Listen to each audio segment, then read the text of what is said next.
Cette nouvelle étape va nous apprendre à créer nous-mêmes un dossier.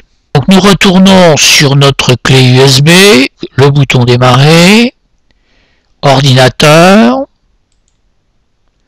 le disque amovible, donc ici c'est le simple clic. Nous retrouvons sur notre clé USB nos 3 premiers cas pratiques et nous allons créer un nouveau dossier que nous allons appeler Formation informatique Windows pour y ranger ces 3 cas pratiques. On commence à mettre de l'ordre dans notre travail.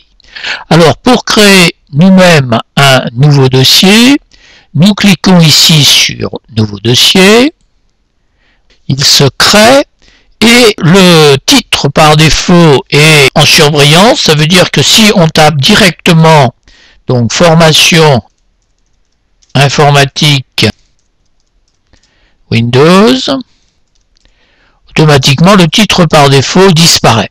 Et pour valider le titre que nous venons de taper, nous cliquons une fois dans une zone blanche de la fenêtre. Si nous amenons la souris simplement sans cliquer sur le titre de ce dossier, la petite étiquette qui s'ouvre automatiquement nous signale que ce dossier est vide. Alors, 2 méthodes pour y ranger les fichiers.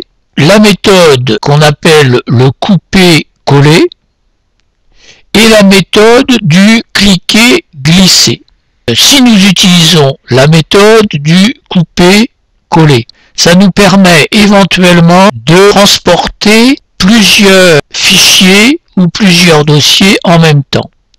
Si nous cliquons sur le cas pratique 1 et que nous appuyons sur la touche Shift et nous cliquons sur le cas pratique 3, ça nous permet de sélectionner toute la liste en fait. Bon, la liste n'est que de 3, mais il y aurait 30 dossiers, 30 fichiers. Ça sélectionnerait en cliquant sur le premier qu'on veut sélectionner, en appuyant sur Shift et en maintenant appuyer la touche Shift et en cliquant sur le dernier, ça nous sélectionne tout ce qu'il y a entre les deux. Nous pourrions faire comme ça, faire un clic droit sur la zone sélectionnée, peu importe l'endroit, un clic droit et nous faisons couper. Et puis, donc on remarque, si on fait attention, que les icônes des fichiers sélectionnés se sont grisées du fait qu'on est coupé. Et puis, on fait un clic droit avec le bouton droit donc sur le dossier et dans le menu qui s'ouvre, on fait coller. Voilà. Et là, que s'est-il passé? Eh bien, nos 3 fichiers, donc double-clic sur le dossier. Pour l'instant, il nous signale encore qu'il est vide en plus. C'est hypocrite. Voilà. En fait, le dossier contient bien les 3 fichiers que nous avions sélectionnés et que nous avons coupés de la clé USB pour les mettre dans le dossier.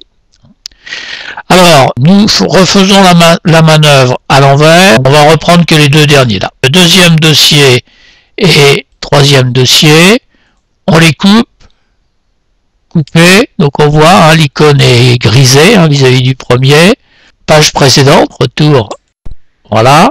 Et on fait un clic droit dans la zone blanche, là pas sur le dossier, mais dans la zone blanche, et on fait coller. Nos 2 cas pratiques que nous avons sélectionnés sont ressortis, si on peut dire, du dossier. Si on rouvre le dossier, il ne contient que le cas pratique numéro 1 que nous n'avions pas sélectionné. Et on revient une nouvelle fois sur le précédent.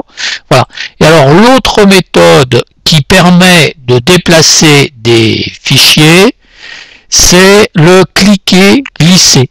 Alors le cliquer-glisser, on clique sur le titre du fichier, on enfonce la touche gauche de la souris, la touche gauche, on la maintient enfoncée et on va glisser vers le dossier.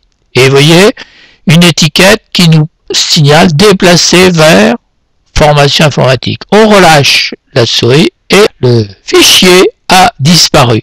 On redouble-clique pour ouvrir le dossier formation et effectivement dedans on retrouve bien nos 2 premiers cas pratiques.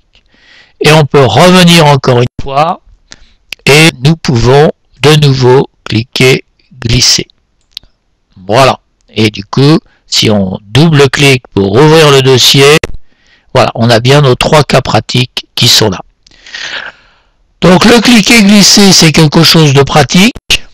C'est quelque chose de pratique, mais qui ne fonctionne pas toujours. Il faut que le dossier et le fichier soient sur la même fenêtre. On ne peut pas toujours déplacer par cliquer-glisser, alors que le couper-coller va nous permettre presque toujours de faire comme ça. Donc c'est à vous maintenant de créer votre nouveau dossier formation informatique Windows et d'y déplacer les 3 cas pratiques que vous y avez enregistrés, donc pour les ranger dedans. Alors essayez les 2 méthodes, vous pouvez de toute façon les déplacer dans un sens, dans l'autre, comme nous avons fait pour montrer la chose. C'est à vous maintenant, bon courage.